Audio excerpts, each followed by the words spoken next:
Bonjour, je m'appelle Edouard. Donc c'est mon rôle principal, c'est d'aller voir et des donateurs et différentes sociétés ou éventuellement des établissements médicaux, paramédicaux pour aller récupérer du matériel.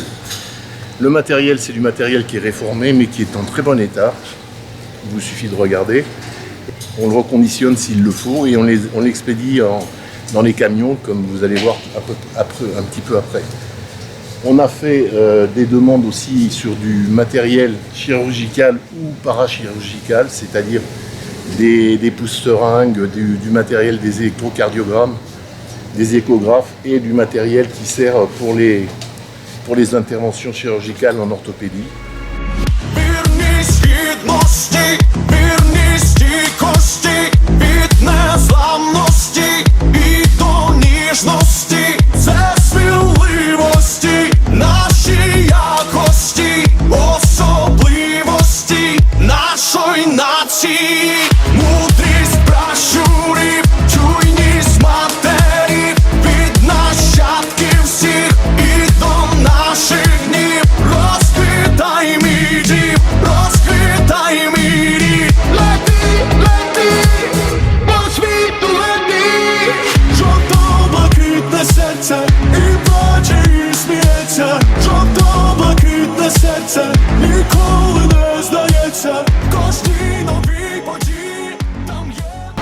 Il y a une chose très importante qui partira aujourd'hui dans les camions, c'est ce groupe électrogène de 400 watts qui était nous donné par un groupe Marty.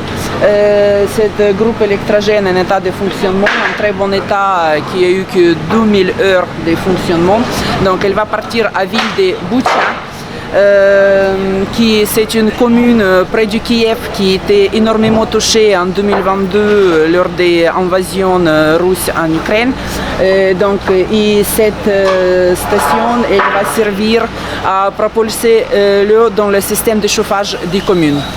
Et donc là-dedans, il y a du matériel médical, des seringues, des compresses, beaucoup de matériel médical, de l'hygiène, énormément de choses qui sont très utiles pour eux. Voilà, et nous faisons des cartons pour faire des palettes.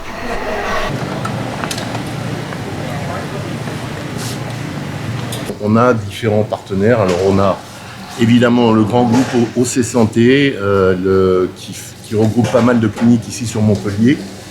Le CHU de Montpellier qui nous donne aussi pas mal de matériel. Et puis à côté de ça, différentes sociétés de distribution ou des grossistes en matériel médical et paramédical. Alors il y a Énergie Médicale, il y a Valéa Santé, il y a aussi les pharmacides qui sont situés à la Bayarde. Enfin voilà, ce type des collectes qui sont faites auprès de ce type d'établissement et qui nous donnent vraiment du matériel de très très bonne qualité. Ok, ben là on bourre un maximum pour optimiser le chargement. Je confirme. C'est de la manutention.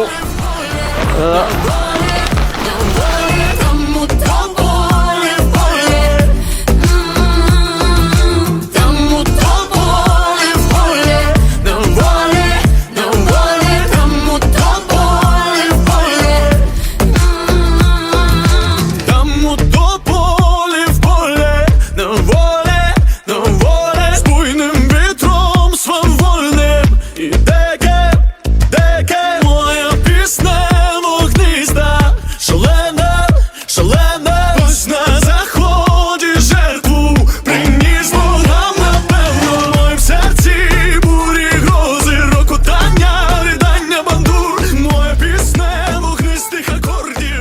Oui, ben moi j'ai été à la retraite il y a quelques années là, donc je voulais me mettre au service d'une bonne action.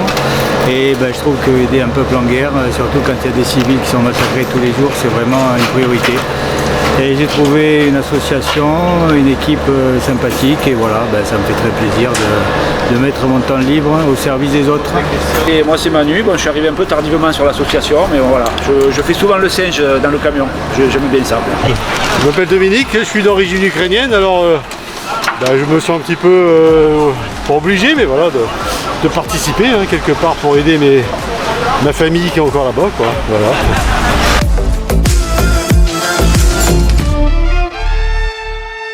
Де до поля, серед поля, і співає, і шумить. Хилить вітер, житавіє, облітає хмарами.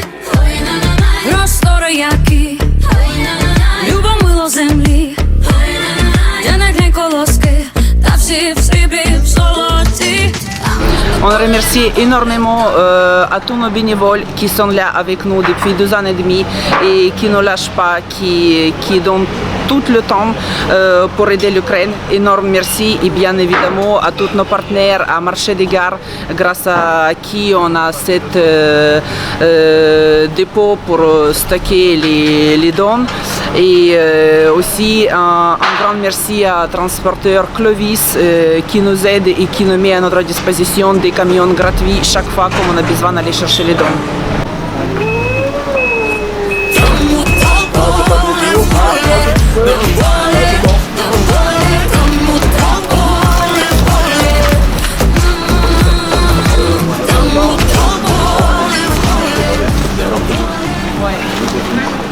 Alors aujourd'hui, on est à notre 30e camion des SOS Montpellier Ukraine parce que la situation en Ukraine reste toujours dramatique. Des choses ne s'arrangent pas du tout.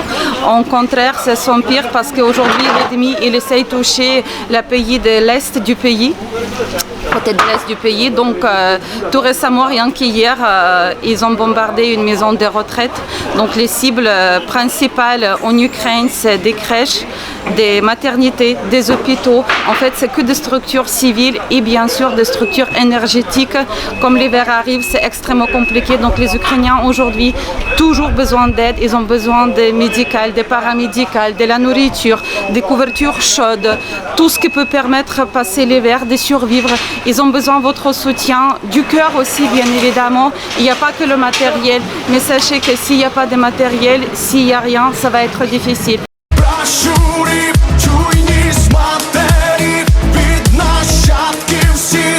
Je voudrais aussi souligner le message du gouvernement et du président Zelensky. Bien évidemment, tout le monde doit se mobiliser parce que n'oublions pas que la guerre, elle est juste à 2000 km de Paris, c'est 2 heures d'avion, qui ne volent plus en Ukraine aujourd'hui, malheureusement, à cause des bombardements. Donc, soutenez-nous, aidez-nous parce que la situation est très, très dramatique en Ukraine. Les soldats, il n'y en a plus beaucoup. Donc, malheureusement, ça coupe le cœur. Je viens d'apprendre hier soir qu'un de mes membres de famille dans un mois, va partir sur Pokrovsk.